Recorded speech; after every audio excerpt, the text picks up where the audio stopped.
Hi, my name's Erwin, and this is the Poetry Lighthouse podcast. In today's episode, I had the pleasure to interview poet and mental health advocate Ally Loyns, who will talk about her poetry collections, A Generation of Sunflowers and Bloom. So now we're moving on to the second poetry collection.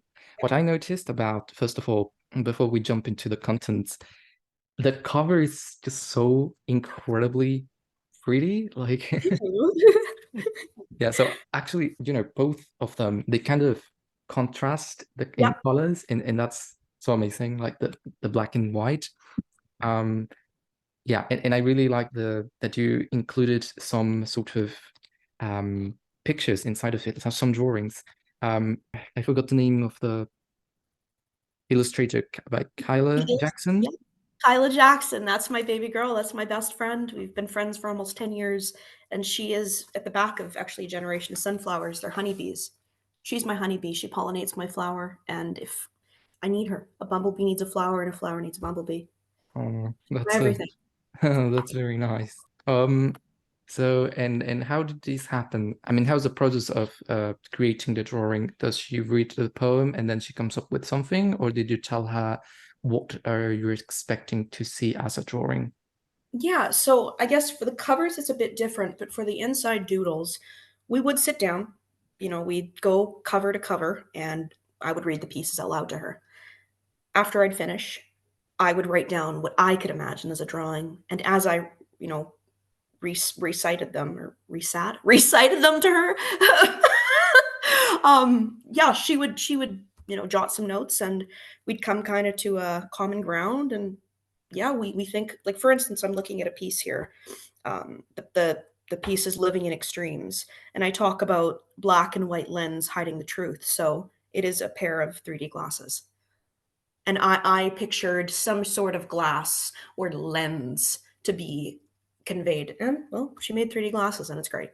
So yeah, we really jive together. With actually the cover of Bloom, my idea was initially I'd like a woman with flowers, wildflowers blooming out of her head. And Kyla took it and she made a hibiscus crown because, well, the book is structured around the hibiscus this time. So she Fantastic. nailed it. I just can't believe this is one hell of a cover. It's so beautiful. Oh, I'm Yeah, so it, proud of it's it. quite it's quite pretty. And the whole collection makes sense as a whole because it's even inside of it, in the very first pages, we can see that there's this flower from from bottom to top, from the roots to the stigma. And Yep. and it's pretty interesting how you managed to go from the first chapters are dealing with the top part, which is the stigma, and then you go to the sepal, and then you go to the stem, and then the roots. And it's very interesting because they all have something interesting. They contribute to the flower in some way. Yeah. And I think They're it kind of integral parts of the flower, and without them, exactly, the flower won't be. yeah, it's like a journey through the anatomy of flower. And Totally.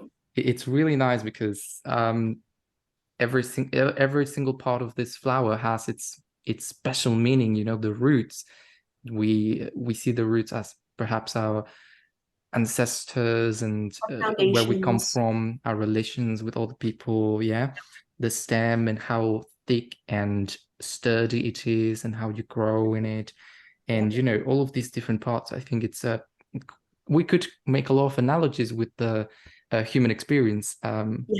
So it's pretty interesting You. that you came up with the idea of the flower. Kyla Um, helped me with that, I should say. We both we thought, how are we going to form this book? Agos the first was 3 sections. Well, how are we going to separate Bloom? And we went through a whole bunch of different ideas. And Kyla's like, well, why don't we do parts of a flower? And I thought, well, how is this going to connect to me as a being? Oh, 4 parts of the flower, 4 parts of our being: mind, heart, body, soul. So it just formulated really well. But yeah, if you would like, I would love to read my second piece that I've chosen from oh, Bloom. please, that would be such a pleasure. It's horrible that I started having tears because I've had bronchitis for 3 weeks, And I'm Oh already no. congested, and now the congestion is there and she doesn't want to go away. So, pardon me. Oh no, no worries. So Awesome. the second piece I'm going to choose to recite is from Bloom, my second publication, and the piece is called Disassociation, and it is from the first section of Bloom, Stigma, Mind, Disassociation.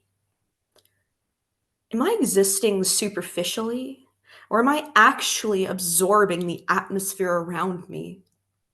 I know what being present means, but at the same time, I don't. Everything seems to sit on the top layer of my skin, unable to seep deeper into my pores, unable to reach my conscious mind. Disassociation. Wow, thank you so much for that reading.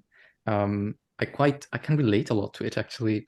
I really felt I know that this is more profound as in terms of mental health and obviously it comes in different degrees depending on the person and Totally. how advanced the illness is. Yeah. But I think part of it I can really feel it and relate to it because of this kind of lack of or inability to be in the present moment and Yeah. kind of putting yourself outside of your body is like Yes. not being it's like an outer body experience, and I've felt this quite a lot of times because sometimes I have a lot of anxiety and I tend to my thoughts tend to roll out of my head, Yeah. and you tend to it's so difficult to focus or to feel yourself, and so it's quite interesting to have this and the imagery, the vision that you provide to the reader Yeah. in the last lines. I think it's very evocative of this situation or feeling of dissociation, in which you have the layers of skin, Yeah. but you cannot dig deeper into it. Like it's very hard to feel in the present moment because your thoughts are so away. It's Yeah. really hard to keep them within your mind, if that Hmm. makes sense. um It's a I think survival topic. yes. Yeah, Yeah. yeah, absolutely. So could you tell us a bit more about this poem? Yeah, yeah. So, of course, I wrote Bloom mainly actually for the BPD community. I wanted there to be something for people like I had when I was 14 in my dark night of the soul. Ruby pulled me right out of that. And I wanted to be that for someone. I wanted to be that for my community. And I also wanted those around me to know what it felt like to live in dissociative episodes. And I felt the best way I could do that is with strong imagery. And I view it as everything is very superficial. It sits just, top layer of your skin. And anything that's hard, sad, morbid, disturbing, depressing, we can't handle it. And we don't allow it to seep into the pores and seep into us where we can process it, absorb it, and understand it. I am now really, really trying not to live in that dissociative state. It's very hard, but that's part of being mindful and that's part of being human. So this piece really was, I think I actually wrote this to explain to my Nana, my grandma, how it is to be disassociated. And it's funny because I read this to her and she said, Allery is my real name. I don't really like that name, so I go by Ally. But Allery, you've been doing that for as long as I can remember, since you were 2 or 3 years old. Even then, you were trying to protect yourself. Like, and I didn't even know I was doing it then. I was a babe. I was just a baby then. Well, I guess I was trying to protect myself then too. But anyhow, like I was saying, this piece was just to convey to people what it means to live in a disassociative state. I remember writing this. I sent it to my good friend, Rue. Yes, I'll name drop. And Rue says to me, Allie, this is spot on. This needs to go in Bloom. I said, girl, it already is going to be in Bloom. I wrote it with the intention it's going in that book. And there have been many people that live with BPD who I've been on podcasts with, friends with, spoke with. That piece really encapsulates it well. And I sometimes I shock myself with some of the things I write. They're quite profound, and I say, holy moly, girl, you're actually really in touch with yourself. What are you talking about? You know yourself very well. And I'm coming to believe that. So I think that's kind of how I'll end disassociation. And I am Yeah. learning to be mindful, and I'm learning to not disassociate. You have to feel those emotions. It's part of being human. Yeah. You know, I think something very interesting about this poem, and throughout your poems, you kind of convey this as well, is how the mind works. And how could you explain this situation that happens in your mind? How could you explain this to someone else who is not going through that? How can other people comprehend? So it's a double-fold kind of aim here. One, for people who do feel this and they suffer from this, so they can, Yeah. relate to it and Yeah. find a way of relief. And for people who do not suffer from this and have no idea what it is or how it feels like, to Yeah. comprehend how all the people with this, mental health issue Yeah. feel like. And I think it's very interesting how poetry really reached that gap between the one who doesn't know into Mhm. comprehending and sympathizing with someone who's going through this. In the same way, I must say, 2 years ago, I wrote a poem called English is My Second Language. And basically, I deal with all of the inner talk and Yeah. the complexity uh, of how it shapes the way you think, and the, the things that may get you down when you Mhm. speak different languages, and how the brain kind of fails sometimes in all languages at the same time, and it's so difficult to communicate sometimes. And so when I read it to people who do not really suffer from this, they tell me that, wow, I cannot believe that's how you feel. So I think that No. poetry is it's so incredible because it can allow other people to know how you actually feel like, in such a way that it provides us with some sort of companionship. Like Yeah. you can now understand me, and so now you can sympathize with the person and you can treat them differently. So it's not because they act this way that now you understand why they act this way, or why sometimes they draw in a blank, for example, Yeah. and or why they have this behavior, because we all are part of this society and we all want to feel connected somehow. And I Yes. think poetry allows us really to, experience even the unknown through allegories and imagery that really drives us into the mind of these people, which is Yeah. something that you cannot do if you just, talk in medical terms. It's not easy to explain unless you Exactly. actually get into it. And poetry gives us access to the real inner thoughts and It the real does. experience. And so that's amazing that you're I find this poetry about mental health, I find them quite interesting. I think they're always such an incredible way to find them some sort of comprehension Yeah. between us, Hmm. because we all have those different mental issues, whether it's very minor that we don't recognize it, Yeah. to people who have real, very big chronicle issues. Yeah. But we all do. We all have experiences and we all go through stuff. I just want to say this poem was fantastic. I really enjoyed it. And so, well, congratulations on that piece. Thank you. Now let's try to get into another poem that's very powerful that you brought today. So Yes. can you give us the title and then read the poem? Sure. The third piece I'm going to recite is from my second publication, Bloom. It is the second last piece of the book, and it is the sister poem to the first poem that I read, titled A Generation of Sunflowers Will Emerge. So you can believe the message is just going to be echoed even further in this piece.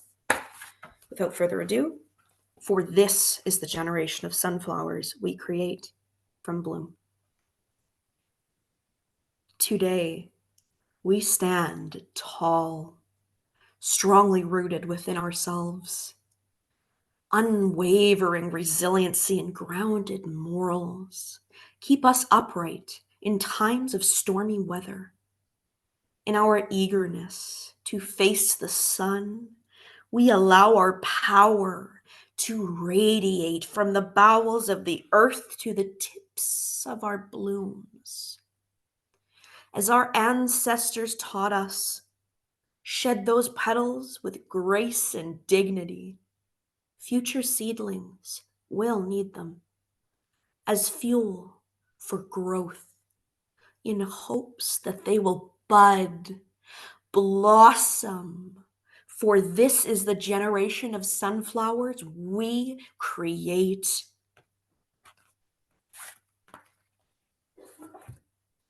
Thank you so much for that reading. It was really wonderful. You.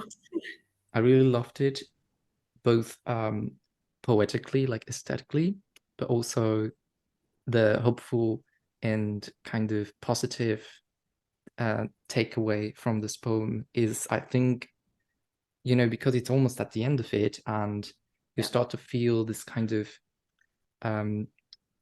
coming to a conclusion, but it's kind of letting you know that this is not the end, and you will, you have this power that radiates, and the whole concept of the book, which is the bloom, is really well ingrained in this poem in so many levels. And I think it's really interesting how, the human experience of how we go through life and how we choose, because it's a choice to bloom. And so could you talk to us a little bit more about it? Yeah. So I was just thinking, what's a great way to end this book? What's a great way to end Bloom? Well, why don't we do a callback to the end of Agos, honoring Nana? Now, some might read this sister piece, the end of Bloom, and say, well, did her Nana pass away? Did Grandma pass away? No, she didn't. I think a generation of sunflowers, I was coming to grasp with the fact that she's elderly now, and it's time to start prepping and going through anticipatory grief.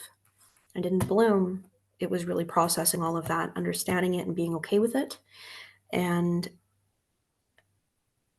just saying, like, we're gonna take everything that she gave us.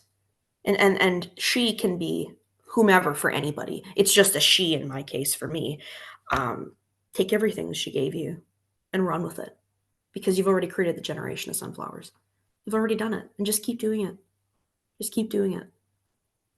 Yeah. It really it just echoes the same why and message as that first I read from A Generation of Sunflowers.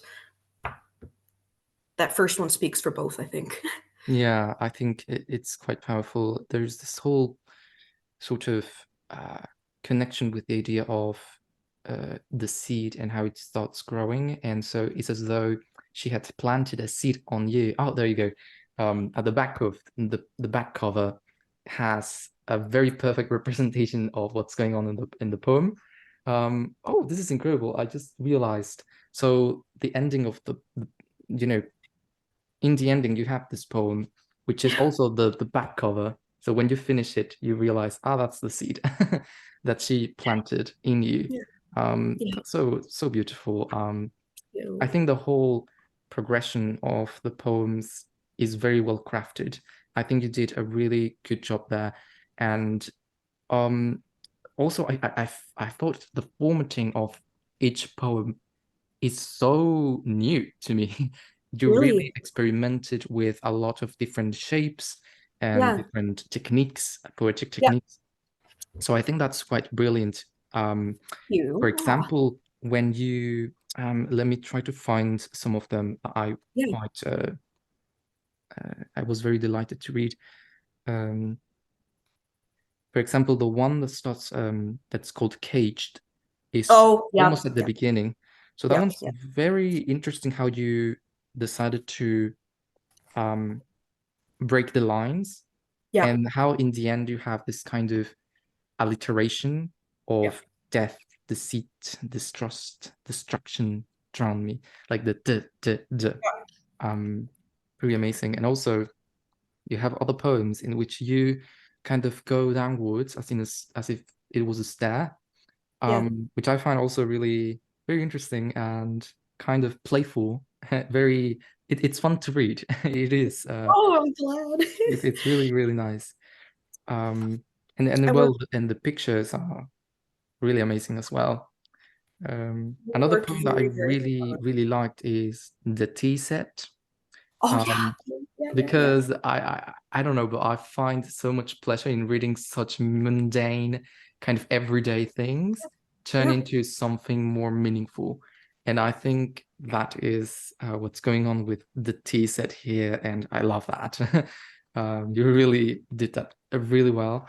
Um, so That yeah. piece was actually structured around a metaphor, and the metaphor, I think, what was it? It was my life coach, my BPD life coach. I don't see her anymore, but when we were working together, she was saying, just make sure you always leave a little bit of juice or water in your own cup because you can't run yourself empty. And that's what this is talking about. You just, some people can't hold what you have to give, and you have to know that's okay. Um, anyhow, I love that you brought that set, Oh, that's that piece up. great. Oh, I love that now I can see it in that lens. It's that's such a great way to put those ideas into, um these kinds of everyday objects. I don't know if you would like to read it. Sure. I Yeah, really I'd like love this that. one. Yeah. Okay, Yeah, thank you. so this is in the, just want to check. This is in the third section of Bloom, STEM. Again, Bloom, my second publication. And this piece is titled The Tea Set. Some are teacups. You are a pitcher. Teacups aren't lesser than. They simply only hold what they can, so much of what you pour. The pitcher won't always be brimful, but recognize that a half or quarter pitcher still harbors valuable contents. Expectations of a teacup cannot realistically be met. You are a carafe, an elegant pitcher. They, a teacup, lack the volume to withstand your sweet delicacy. The teacup, realizing that some people, like I said, just cannot hold what you have to pour. And it's okay to keep that for yourself. Yeah. I write in metaphors like no one's business. I love writing in metaphors. But it's so well done, so well crafted. I mean, I could really reread this poem so many times and still find new things Hmm. because the whole allegory or metaphor of this Yeah. whole the contents of water and how much we pour into it and the expectations how they met and how we it's just a lot of things that makes me think about. So I think it's quite a powerful poem. It's really nice. Yay, thank you. And it's funny because that piece I thought to myself, gee whiz, are people gonna understand what that is? Should I put it in there? Yeah, I gotta put that in there because this was me letting go of something. This was me realizing that there are people in my life that will not hold what I can offer. And that's okay. Setting Mm, boundaries, saying no, putting yourself first, yeah. basically. Hmm. Yeah. Fantastic. Oh, I love that. Thank you so much for reading it. Just a And side well, note. I hope that if you have people in your life that you feel would benefit from this read, please share the books. That's I mean, that's what I write for. Break stigma, give people that hug in the dark night of the soul that I can't give them physically, but I can give them through my words. Share these with your friends, share them with people that you think would benefit from reading them. yeah, absolutely. Thank you for everything, for coming to this interview and sharing these wonderful poems with the world, actually. It's my Um, pleasure. It really and is. so, because I really want other people to get to know you through your poetry and get to read these wonderful pieces, could you let us know where can we buy your both of your collections, A Generation of Sunflower and Bloom, and how can we get around them? Yeah, definitely. So if you're in Winnipeg, which I assume whoever's listening right now is not, you can, if you're in Winnipeg, buy them at Chapters Indigo. That's the main big bookstore in Canada, obviously Canada wide. But for those who are in the States, where you are, UK, Australia, wherever, Etsy is my main platform. You can find me at Gen of Sunflowers. Now I'm sure you'll link that, but GenofSunflowers, Gen of Sunflowers. That's my Etsy store. I sell both books, and I will tell you with every order, you get some cute stickers and you get a nice bookmark.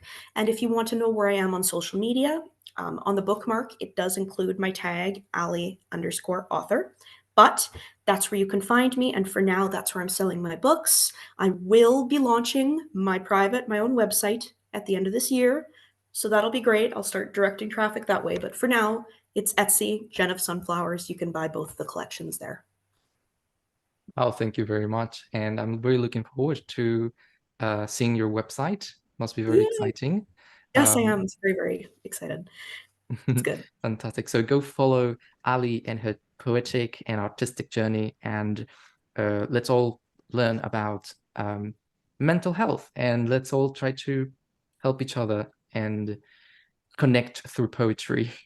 We're stronger together. We are. Exactly. We are. Thank Thank you you. so much for everything. It was such a lovely reading and such a lovely conversation that I had with you. I hope Ditto, my I can friend. get to see you again one day. You sure will. And Definitely. good luck with all of your future Thank poetic you. endeavors. I'm pretty sure you'll do fantastic. Thank you. Keep your eye out in 2025 for my third book, Flourish. Oh, we already have an announcement. Fantastic. Oh, yeah. Oh, Just well. a little tidbit, leave you wanting more. All right. Well, perfect. Thank you so much. Thank you. Have a great day. Take care. Thank you. You too. Have a good day. Well. Thank you for listening to the Poetry Lighthouse. If you liked this episode, don't forget to share and subscribe to our podcast. You can also visit our website, thepoetrylighthouse.com, where you can read and submit your works of poetry and short stories. You can also follow us on YouTube, Facebook, and Instagram to keep updated. This is the end of the episode. Thanks again, and see you next time.